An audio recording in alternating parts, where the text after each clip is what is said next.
criminals were stupid and brutal. Everywhere they went, they left a trail of blood.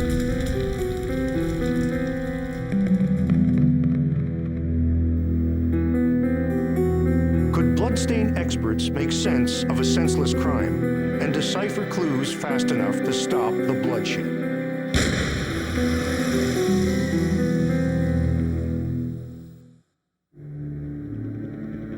Enter the world of forensic science, the science of crime, where a suspect's guilt or innocence can hang on a single piece of evidence.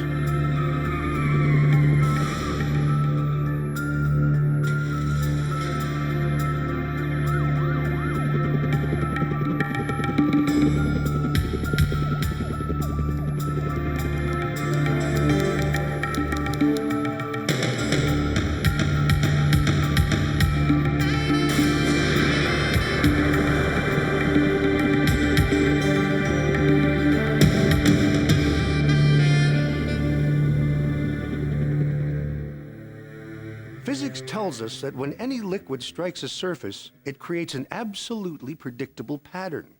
When that liquid is human blood and it's found at a crime scene, knowing how to interpret those patterns can make a powerful investigative tool. Exhibit A, a ceiling tile with a tiny mist of blood. What bloodstain experts could learn from this one tile would put police on the trail of a killer. On a Friday night, Ottawa detective Jerry Sabaran is heading home when a call comes over his radio. Shots are fired. That's the call comes in, shots fired. So when you respond to a scene like that, you always kind of try to think, okay, shots fired, hopefully it's not that serious. But it is that serious. Mr. Chung, the convenience store owner, has been shot in a robbery gone out of control. He is rushed to the hospital, but he dies on the way. As the only witness, the son stays behind to help police. He tells the detective it was just before closing time. 2 suspects entered the store, and one suspect went behind the counter towards his father, asked that everybody hit the floor, get down on the floor. He froze. The son froze. He didn't know what to do. He saw his father go behind the cigarette display case, and there he heard some shots being fired. He heard 2 shots, bang, bang, and then he heard a pause, and then there was a 3rd shot. He laid down because he was afraid he was going to be next to be shot. And then he heard the door opening. The son ran to the door,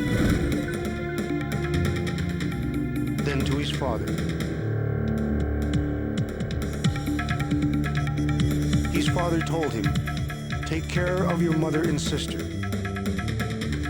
and take care of the store."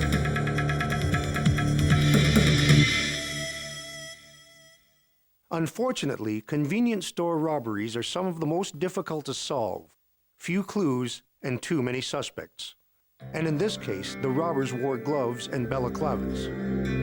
You know right off the bat that you won't have any witnesses that will be able to tell you 100% these are the guys. And now you got to try to work on other ways to identifying these people. That's when the detective turns his attention to the blood. He assumes the trail of blood on the floor is from the wounded store owner chasing the robber. But when I interviewed the son tells me, no, my father collapsed right at the back. He never made it to the front of the counter. So the first thing that ran through my mind, one of the suspects is hurt. This will be the key to cracking the case. From the stains at the scene, investigators get a sample of the gunman's blood that can be tested for DNA. A bloodstain expert may be able to tell investigators exactly how the gunman got injured. If bloodstain analysis is a language, bloodstain patterns is its alphabet. In fact, it's a tradition that starts with the Bible. The Lord said to Cain, "Blood of your brother cries out to me from the soil." And that's really how we want to view it. The blood speaks to us when we go to crime scenes. In this case, a crucial piece of evidence is almost overlooked. We knew that a shot had been fired. We could see that there was a bullet hole in a ceiling panel. In fact, it was difficult at that time to see the aerosol misting, the stains that were on that panel, until we took it down. One of the principles of blood stain analysis is that the faster blood moves, the smaller the drops. In high-velocity impacts, say from a gunshot, the blood is moving so fast that the stains are tiny, forming what is called aerosol misting. If the aerosol misting is there, that means that the person was very close to the surface at which the misting struck. Aerosol misting will only go 3 to 5 feet. The robber's injury had occurred 3 to 5 feet from the ceiling. Also embedded in the tile, investigators find small fibers of black, stretchy wool, consistent with material commonly used in gloves. From the Sun's account, investigators knew the gunman had been wearing gloves. Added to this, a ballistics expert diagrams the angles of the 3 bullets fired during the robbery. From all this, investigators are able to piece together an astonishingly detailed account of the events that the Sun hadn't been able to see after being forced to the floor. The gunman had shouted at the store owner to empty the cash register. Mr. Chung must have picked up a stick and swung it at the gunman. The blow knocked the gunman's hand, causing him to shoot off the tip of his own index finger on his other hand. The bullet ended up lodged in the ceiling. Enraged, the injured gunman shot the store owner twice, the second shot at point-blank range. Then the gunman picked up the cartridges and yanked the cash register off the counter. The Sun is devastated. He wants the killer caught. The police want the same thing, and fast. Someone who has killed once is more likely to kill again. All they have to go on is the injured gunman and a trail of blood. The police work around the clock to solve the convenience store murder. The most promising clue they have is knowing that the murderer had shot off part of his own finger during the robbery. They contact the hospitals to see if anyone has shown up at emergency with a wounded finger, but no luck. But luckily for police, the Sun got a glimpse of the license plate number on the getaway car. The next step was the car. We had to find this car. We knew if the suspect was bleeding, there'd be some blood there. They stole the cash register. They stole some cigarettes. So there was evidence there to be gathered, and that's why your first 24 hours are very important. So investigators put their energy into finding the getaway car. Finally, on Sunday, a break. The stolen car is found abandoned. The cash register has been smashed open, and the blood in and around the car matches that of the injured gunman.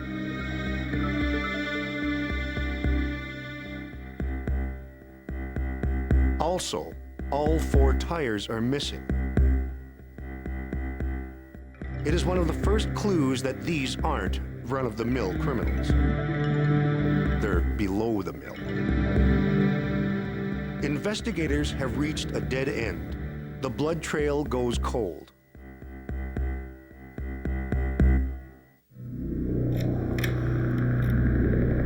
For Victor Chung, knowing his father's killer is still on the loose, there can be no closure.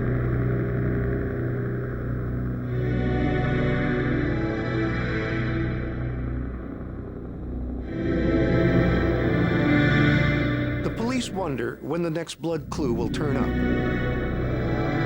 A week after the convenience store murder, police receive a bizarre 911 call. A teacher at a small public school outside of Ottawa says she and her students saw a young man and a blonde woman across from the school. She saw the man douse his car with gasoline and light a match to it. After several failed attempts, the car finally caught fire. And because the man was standing too close, he got caught in the fireball. She said he shut the car door before running away down the street. By the time firefighters got there, the fire was out.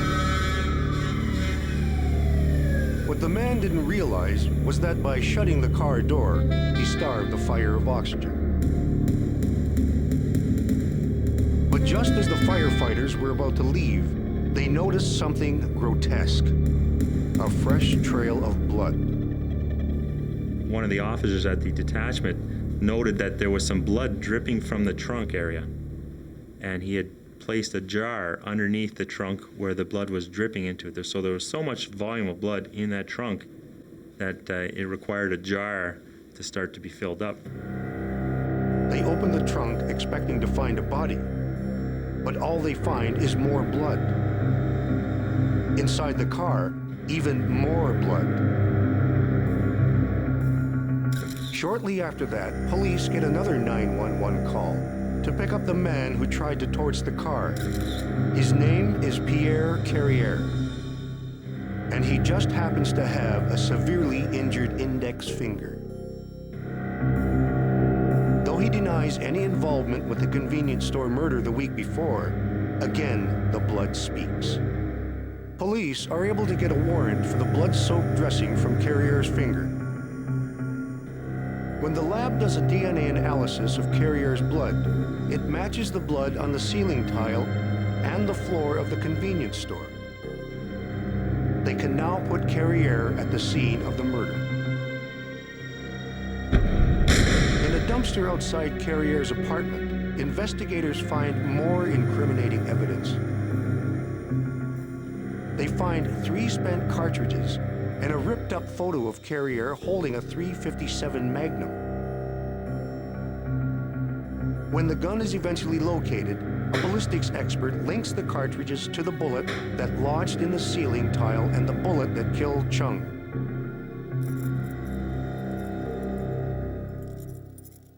But just as police are cracking the convenience store mystery, a new mystery is opening up. When Carrière was picked up, his only injury was his finger, but the police discover that his underwear is soaked in blood. When the blood is analyzed for DNA, it is not Carrière's. Rather, it matches the blood found inside the car and dripping from its trunk. Whose blood is it? Because there is no body with which to compare all this blood, the alleged victim remains a mystery. According to bloodstain expert Vince Hawks, the blood spatter in the car tells a chilling story. The aerosol mist on the windshield again suggests someone has been shot inside the car, probably from 3 to 5 feet away. Interpreting the bloodstains on the front seat suggests the driver was the victim and was probably shot while the car was moving. One more thing. The distribution of the blood inside the car suggests that there were 3 people present when the shooting took place. Who is this nameless victim? And why were they killed?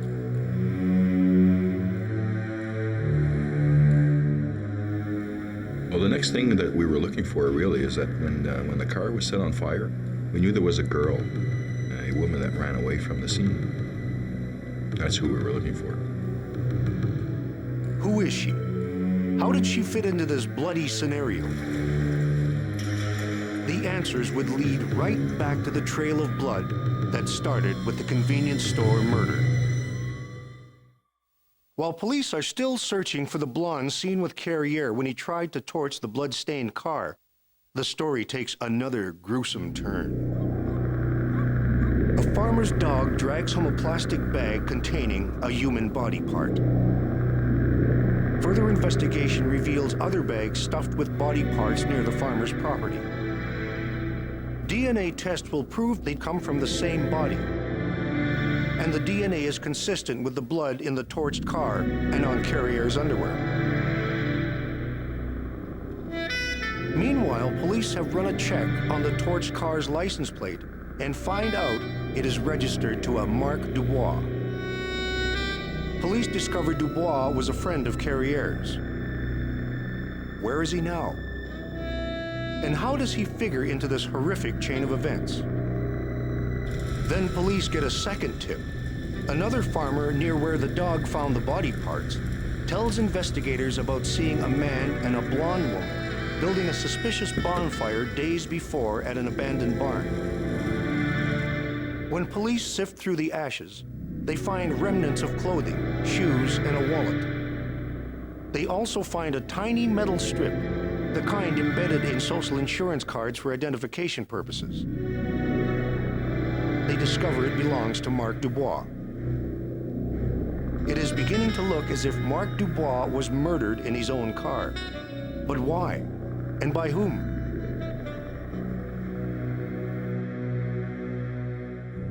Police finally find the blonde seen walking away after the car fire. Her name is Lisa Brown. She is Carrier's girlfriend. This is what she tells investigators. Pierre Carrier was itching to prove he was a tough guy. So with his friend Marc Dubois, he planned the convenience store robbery. Since it was next door to Lisa's apartment, and she and Carrier were known to Mr. Chung, it was another reason for him and Dubois to wear balaclavas. But when robbery turned into murder, it freaked them both out. Their adrenaline went into overdrive. According to Lisa, they hid in Carrier's apartment.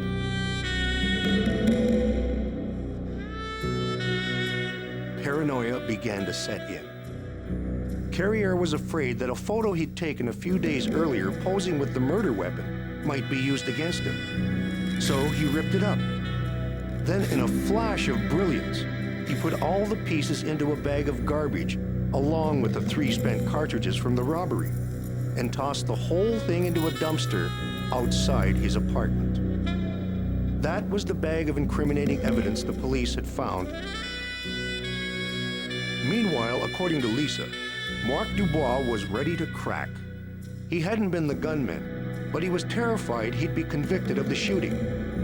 He confided to an acquaintance that he was thinking of going to the police. Carrier found out about it.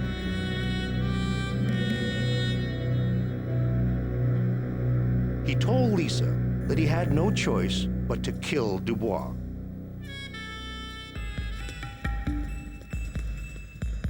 Under the pretense of going to a new hideout in the country, they all piled into Dubois' car.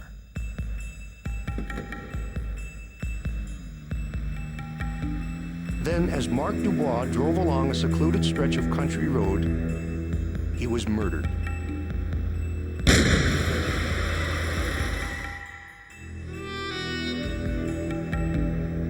Lisa and Carrier stuck Dubois' body in the trunk and drove to an abandoned farm.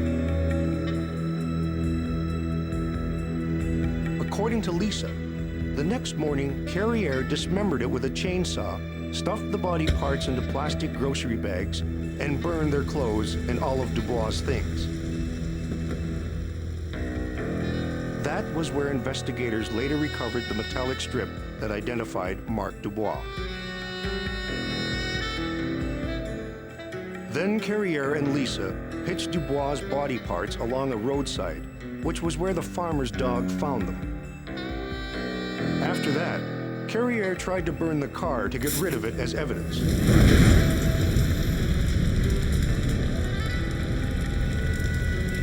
Meanwhile, Lisa had arranged to meet Carrier back at her place.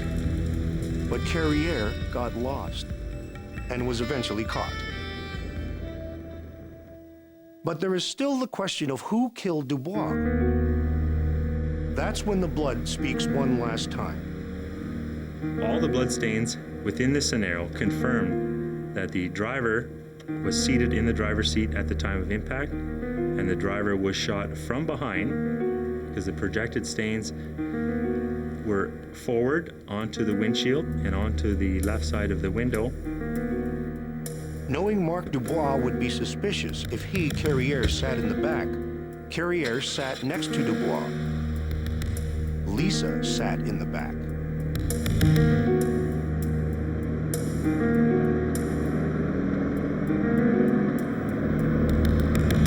She had the gun. And as Dubois drove along that country road, she shot him. Then Carrière sat on the dead man's lap to stop the car. That's how his underwear became stained with Dubois' blood. And though he changed into new clothes afterwards, he hadn't changed his underwear. Lisa Brown confessed. She was infatuated with Carrière. Carrière told her that if Dubois ratted him out, they would never see each other again. So she was willing to do anything he asked, even commit murder. However, weeks later, she had already fallen in love with someone new, a woman she'd met in jail. And Pierre Carrière meant nothing to her. Pierre Carrière was convicted of first-degree murder in Marc Dubois' death. Lisa Brown pleaded guilty to manslaughter. The blood trail from this second murder led directly back to the first.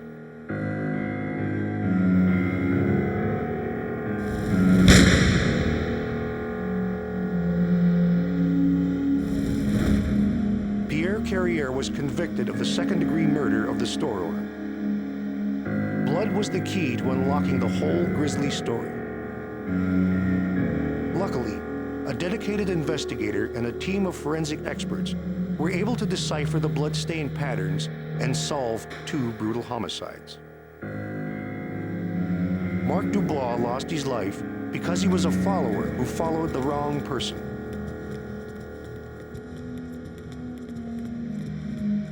But the heart of this tragedy is still the senseless death of the convenience store owner. Well, certainly we should never forget that it was an innocent store owner that was working hard to make a living. The poor family, they lost the store, they lost everything after this. And they had to just kind of start all over again. While the language of blood-stained patterns can reveal volumes, the language of human cruelty is indecipherable.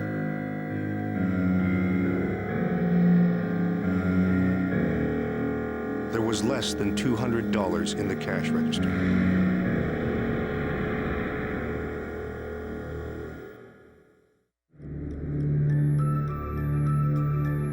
The stories on Exhibit A are based on true cases.